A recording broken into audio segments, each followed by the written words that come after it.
Buen día, mi nombre es Rivera Hermosillo Fanuel Iztaí, soy del grupo 412 y el tema que me han tocado impartir en esta sesión es mecanismos de patogenicidad y respuesta inmune de la infección por Clamidia trachomatis y su relación con el cáncer cervical.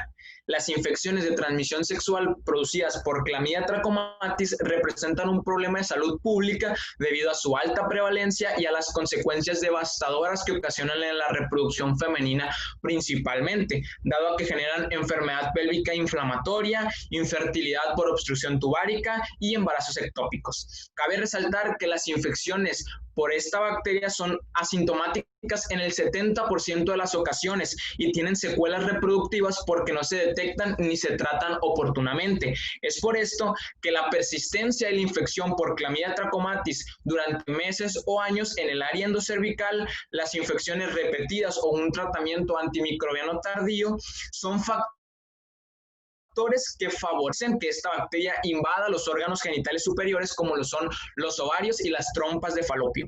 Además, Clamidia trachomatis es un patógeno que estimula respuestas inmunes tanto humorales como celulares. Asimismo, puede favorecer su propia supervivencia en el huésped infectado al ocasionar ciertas alteraciones en el sistema inmune al inducir infecciones persistentes. Clamidia trachomatis es una bacteria intracelular obligada de transmisión sexual, caracterizada por generar infección, que en la mayoría de los casos es asintomática, conllevando a una infección crónica y secuelas a largo plazo, dado a su persistencia en el huésped, pese a la respuesta inmunológica desarrollada frente a esta.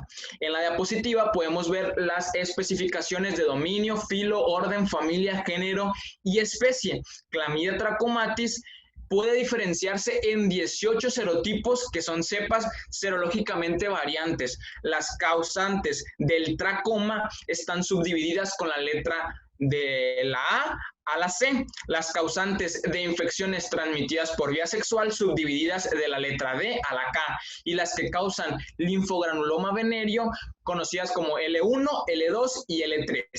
El cáncer cervical es uno de los más comunes a nivel mundial, con una incidencia para el 2012 de 528,000 casos, de los cuales el 85% se presentan en países de medianos y bajos ingresos. Esta infección se constituye como la segunda infección de transmisión sexual más frecuente a nivel mundial, especialmente en mujeres jóvenes. Para el año 2012 se reportaron a nivel mundial 130,9 millones de nuevos casos, de los cuales el 47% fueron mujeres. La bacteria posee un ciclo reproductivo bifásico que comienza cuando una partícula no activa metabólicamente infecciosa denominada cuerpo elemental, que en la diapositiva la podemos ver como el círculo azul, ingresa a la superficie apical de las células epiteliales. Tras esta entrada por endocitosis, los cuerpos elementales se reorganizan, diferenciándose en órganos más grandes, metabólicamente activos, esta vez no infecciosos, denominados cuerpos reticulares, los cuales podemos ver en la diapositiva como círculos lilas, que se someten a la replicación del ADN y a la fisión binaria en repetidas ocasiones. Finalmente, los cuerpos reticulares se diferencian a cuerpos elementales de nuevo, que escapan de la célula por lisis o apoptosis con el objetivo de infectar células vecinas. Si durante la replicación se exponen a factores de estrés como el interferón gamma o algunos antimicrobianos como los beta-lactámicos, la bacteria entra a un estado no cultivable conocido como cuerpo aberrante, que en la diapositiva lo vemos de color rojo, de mayor tamaño que los cuerpos reticulares y permaneciendo en este estado de latencia hasta 9 meses y retomando su ciclo normal cuando los factores de estrés hayan sido removidos. Cuando Clamidia trachomatis entra en el epitelio, el sistema inmune innato se activa reconociendo patrones moleculares asociados a patógenos, por sus siglas en inglés PAMS, los cuales son reconocidos por los receptores tipo TOL. Aunque los lipopolisacáridos de la membrana de Clamidia trachomatis pueden ser reconocidos por los 11 tipos de receptores TOL-like, a excepción del número 10, los del tipo 2 son cruciales para la señalización de la producción de citoquinas proinflamatorias, tales como la interleuquina 1, la interleuquina 6, el factor de necrosis tumoral. También se estimulan granulocitos, macrófagos, el factor estimulante de colonias y quimioquinas como la interleuquina 8, que aumentan el reclutamiento de macrófagos. Además, se activan células natural killer, células dendríticas y neutrófilos que a su vez estimulan más citoquinas proinflamatorias para restringir el crecimiento de esta bacteria. Se ha encontrado que las células infectadas producen interferón y a su vez la interleuquina 1, la interleuquina 8 y la interleuquina 12 que ya habíamos visto anteriormente, y estas conllevan a la lesión tisular durante la infección primaria, buscando la depuración del agente infeccioso.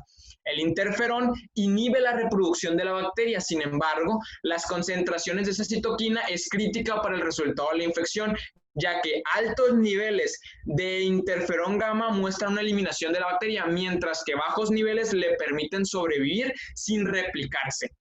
Las células dendríticas, las cuales son conocidas como las células presentadoras de antígeno a las células T, produciendo interleuquina 12 y el factor de necrosis tumoral alfa, desencadenan como tal la respuesta inmunológica frente al patógeno.